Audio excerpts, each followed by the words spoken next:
What's up, fam? This is Kevin Bass from the.worsen.com. I'm a medical student, PhD student, about to finish my PhD, and then 2 more years for the medical degree, and then I'll have like 1 billion degrees. Been doing this for a while, and I have a great interest in these topics as well as misinformation on these topics, and I'm here going to share with you today a bit of interesting stuff on cold exposure, so ice baths, cryotherapy, etc., etc. I just got off the phone. I don't know, maybe I just got off the phone, but I got off the phone maybe 4 or 5 hours ago. It was a while ago. No, it was like in the morning, like 8 hours ago, with a prominent health influencer, and then we just discussed everything in the world. So I just had 1 billion ideas for some short videos. So what I'm going to do is I'm going to do a bunch of short videos. The first one is going to be on cold exposure, cryotherapy, ice baths, etc. I'm going to start out with some really interesting negative sides of cold therapy in particular. And I'm interested in that because it's often overhyped and people need to know the downside. So what is the downside? Well, the first downside is that it impairs acute anabolic signaling and long-term adaptations in muscle to strength training. So you're not going to get as much gains. So if you go train at the gym and then you do cold exposure, like after you get done training, you're going to blunt your gains. You're going to blunt the amount of muscle you're going to gain. It impairs strength gains. It impairs muscle gains. And that's shown in 2015. This really cool paper by Peak. I think that's the principal investigator, meaning the main scientist who organized and coordinated the study. Yeah, so, and that relates to some classical markers of anabolism, which were also changed. So yeah, it says these data suggest that cold water immersion attenuates the acute changes in satellite cell numbers and activity of kinases that regulate muscle hypertrophy, that's muscle growth, which may translate to smaller long-term training gains, lower gains with the Z, G-A-I-N-Z. This paper spells it G-A-I-N-S, but that's a misspelling. It's spelled G-A-I-N-Z. In muscle strength and hypertrophy, so you're gonna get fewer gains with a Z. The use of cold water immersion as a regular post-exercise recovery strategy should be reconsidered, so don't do this shit. That's what they're saying. They're saying, don't do this shit. Don't do this cold exposure shit. You're gonna ruin your gains with a Z. So that's an interesting thing. So people think that it's gonna help them with the recovery. It may in some respects, and we're gonna talk about that in a moment. And we're gonna get into exactly how it's helping a recovery, but it's certainly not helping your gains. So maybe it'll help you recover and train again the next day, but it's not gonna, but at the expense of training adaptation. So you're not gonna adapt to training as well. And we'll see why there might be some application to this, but let's see what the whole literature on recovery actually says though, because this is interesting.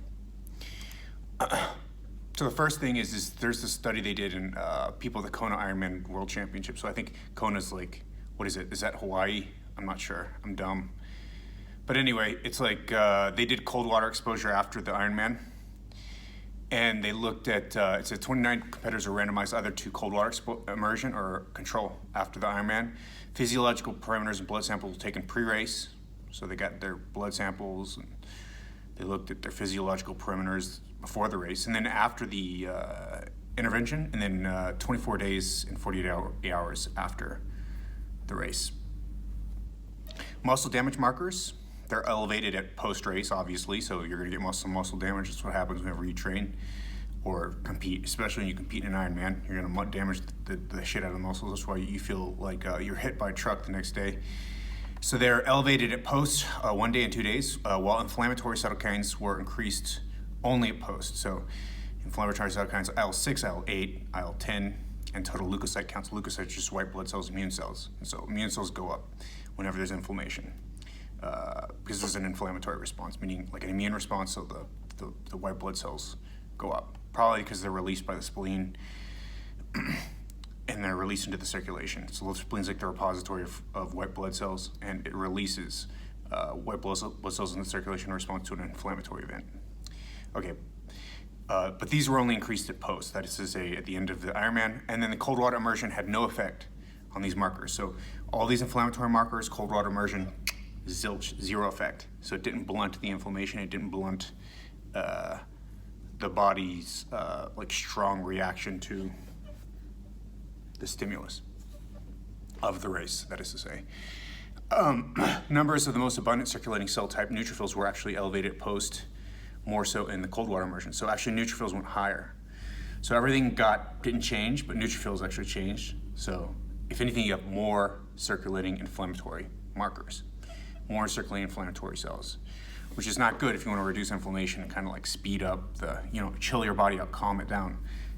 In that respect, it's in the opposite. It may not be an important effect because it's just maybe one marker, and it may be by chance it happened, and it's not really an important effect.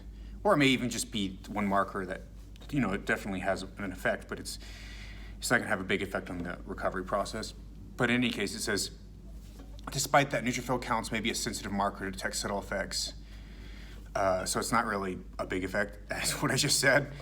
Cold water immersion does not affect recovery markers 24 hours and 48 hours post-race. Overall, we determined that our short cold water immersion protocol was not sufficient to improve recovery. Okay, so fine. What about other protocols? So here's a really cool paper in Journal of Physiology. I think we just covered one in the Journal of Physiology a little bit earlier. Yeah, but then we're going to do another one, and it's called. And this is a commentary on another paper, and I might go through that other paper real quick. I'm not really sure what the goal is here, as far as like the micro goal. Am I going to go through the paper? But I'm at least going to go briefly through this commentary upon it because it summarizes what the paper found. We don't have to like cut through like the method section, all that stuff in the paper. We can just read the summary. Although I've read the paper too. It says, is the ice bath finally melting? Cold water immersion is no greater than active recovery upon local and systemic inflammatory cellular stress in humans. It's the same thing as what we just saw for the Ironman study, except there's more markers. So,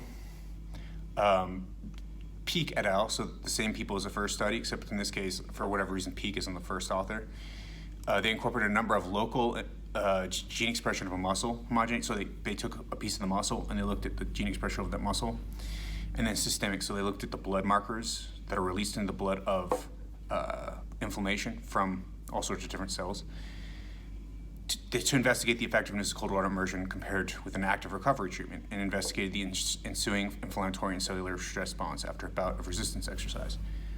So these men did some, single leg training at leg press, single leg squats, walking lunges, knee extensions. And they did 2 trials of the same exercise regimen. 2 trials were separated by a week, and either an active recovery period or cold water immersion. So it sounds like there was a crossover trial. Blood samples were collected pre-exercise, post-exercise, immediately post-recovery, and at 30 minutes, 1, 2, 24, and 48 hours post-exercise. Muscle biopsies were also collected from vastus lateralis, so that's like on your quadricep. It's like kind of on the outside of the quadricep on the side of your leg, sort of on the outside side. I think it's the biggest muscle in the quadriceps, the front of the leg, which is why I guess people biopsy it. It's relatively easy to biopsy. The exercise protocol successfully initiated inflammation and cellular stress response. So you got a stress response from the exercise, consisting of more neutrophils, macrophages. Those are in white blood cells, inflammatory blood cells. And gene expression of the macrophage cell surface, MAC1 receptors, across 48 hours post-exercise period versus pre-exercise. So basically, some inflammatory stuff happened. More of a cytokine and chemokine mRNA expression, a bunch of different cytokines and chemokines. These are basically inflammatory signaling molecules, so like alert signals that your cells send out, these molecules that they excrete. And then neutrophil gene expression, heat shock protein mRNA expression, HSP 70, and systemic creatine kinase activity, and cytokines. They're all upregulated, plasma, IL-6, all upregulated different points following exercise. Heat shock proteins were shown to translocate out of the cytosol to cytoskeletal structures post-exercise, suggested by other authors as being vital stabilization and protection of stressed muscle fibers. Importantly, and perhaps surprisingly, based on the traditional notion that cold water immersion reduces inflammation, Peake and colleagues demonstrated that cold water immersion had no impact on inflammatory measures and cellular stress in comparison to the active recovery group. So, or the active recovery trial, because this is a crossover trial, meaning the same subjects did each group separated by one. So either they did active recovery or they did cold water immersion separated by 1 week, and then they did the other one. So each participant did both.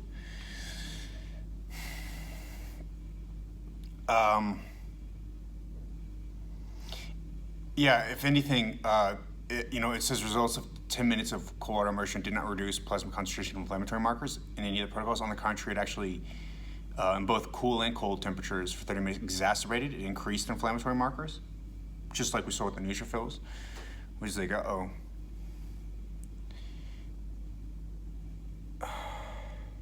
So it says these results and results from Peake and colleagues, so other results in the past that show no change, challenge the mainstream concept of recovery that had been commonplace for decades. For generations, it has been assumed that the application of a cold stimulus reduces post-exercise inflammatory cellular stress response without sufficient data to support this theory. And then Peake et al. Were the first to show no difference in post-exercise inflammatory and cellular stress response in comparison to an active recovery in human skeletal muscle. So this is important as active recovery. So many other people have like a passive control. They're doing like an active recovery, so it's not a passive control. In most cases, they're showing no difference for the passive control either, but here they did an active recovery.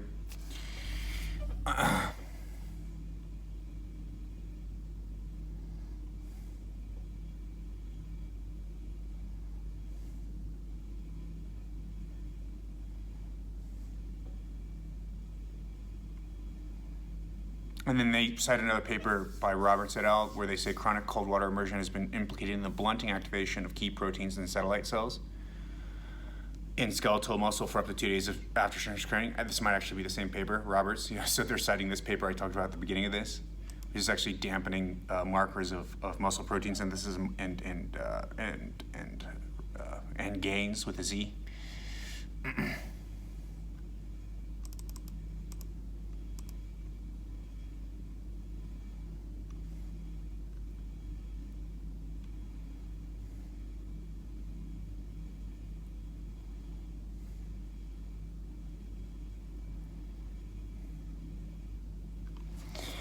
Okay, so that's it. So it seems, so in conclusion, it blunts your gains and it doesn't actually reduce inflammation. So why do people think it works? Why do people think it helps? So here's the thing.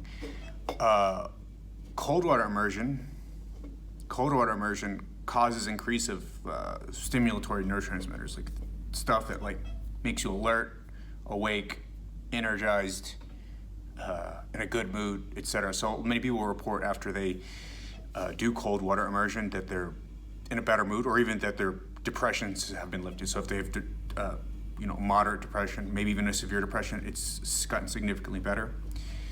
And that's due to the release of neurotransmitters. And I'm not an expert on this. If this is one area that Huberman is an expert on. He's like a neuroscientist. You probably defer to him.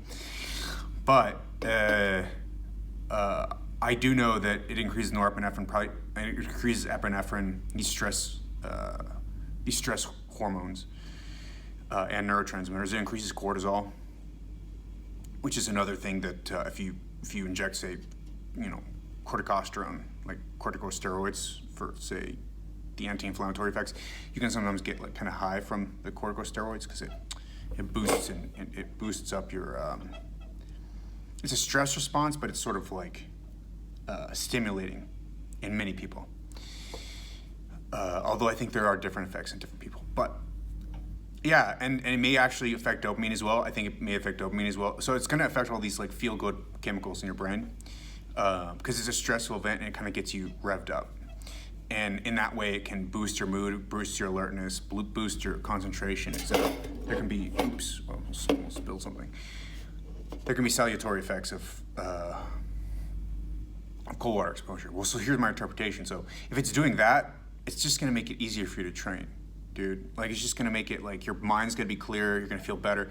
Whereas if you're like, 1 day post-training and let's say I do jujitsu and I struggle and I fight like, 6 guys and I do 30 minutes of rolling and it's hard rolling, like hard sparring, bro. Like the next day I'm gonna be messed up. Like I'm gonna be messed up. I'm gonna be ruined. Like I got hit by a car, especially if I've not done it in like a month. Oh, I'm really in trouble. But even if I train like once a week like that, I can be in trouble. You have to really train like 2 or 3 times a week to adapt, and then you have to do that for like several weeks, and then like you can kind of keep doing that without feeling like you got hit by a truck. But friends, like if you do that once a week and you train really hard that day, you feel like crap. But you jump in that cold water immersion, or you jump in the ice bath, or you jump in the cryotherapy. It's all the same. It's the same thing. Cryotherapy might be a little faster because it's like, I think it's colder or whatever. I'm not sure, but if you do all that stuff, you feel better. Like it boosts your mind because your mind is sort of depressed by, I think it's probably due to like the inflammatory mediators, which is probably like causing you to feel fuzzy and not very good in your brain. And then you boost it up with the cold water or the cold immersion stuff. Then you're going to feel more inclined to train. You're going to feel like boosted again, like ready. I'm ready. I feel good. And that can also affect like perception of delayed onset muscle soreness. So say you lift and you get sore in your muscles and you're like sore the next day and you feel like crap. Well, if you make yourself feel better, that could just attenuate the pain, right? So if you just feeling better, like feeling like not depressed versus depressed, or feeling good versus not feeling good, because it almost feels a little bit almost like depression at least for me, whenever I get like really messed up after I train really hard. It's not the same. It's not quite the same. But it's like, it can feel kind of like down, a little bit downing, whatever kind of puts you down a little bit. Your perception of pain is going to be increased in that state. And then it can go away if you're not in that state anymore. So that's my hypothesis about why it seems to increase subjective sense of recovery without increasing anything objective. So they can do like 20 different biomarkers. They see no change. And in fact, they might even see more inflammation, according to these studies. But you feel better. Okay, so what's the take-home message here? Okay, first off, you can use cryotherapy as kind of a stimulant to make you feel better. On the other hand, it might actually impair your body's recovery in the physical sense. So you may not gain as much muscle or maintain as much muscle, right? But it'll help your recovery in the mental sense.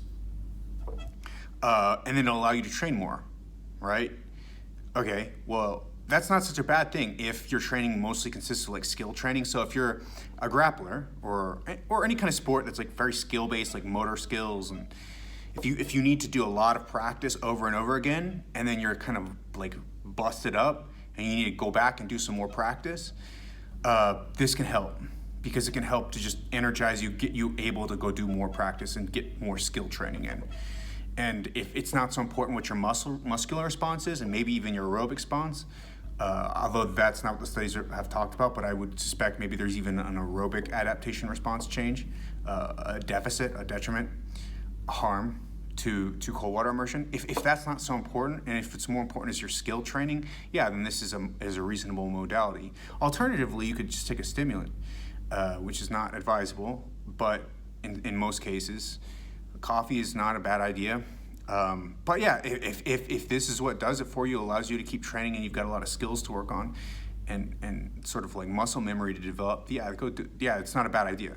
But the benefits aren't as great as people think. It's not really anti-inflammatory, and it does impair some training adaptation. So the risks and the benefits need to be taken into account whenever thinking about whether or not you want to do this. And that's what this video is about. It's about selling cold water therapy as what it actually is, as opposed to what it's hyped to be. So if you want the real information, come here, because I always tell it to you. Hope you liked the video. You can check me out at datwars.com, datwars.com/support-me if you want to check out how to support me financially and help me to not be so broke as a student. You can also check out my Twitter, Instagram, TikTok at the Kevin Bass, KevinnBass. Check out my YouTube at Kevin Bass. The K-Bass Philadelphia is going to be the user. You can check out my podcast at The Kevin Bass Show. Please leave a review, rate the podcast, let me know how I'm doing, leave a comment, share this podcast if you think it was helpful. And yeah, like leave some reviews on the Spotify and Apple Podcasts. That'd be very much appreciated. Yeah, and if you have anything you think I can do better, things that things I'm doing well, let me know if I'm doing well. Always great to hear that I'm doing well. And that would be fantastic. So hope this is helpful for you. Hope this is helpful for you to think about how to think about cold water therapy and cold water immersion or cryotherapy or ice baths, because you guys need to understand like what the actual science is, because it's helpful to make a decision.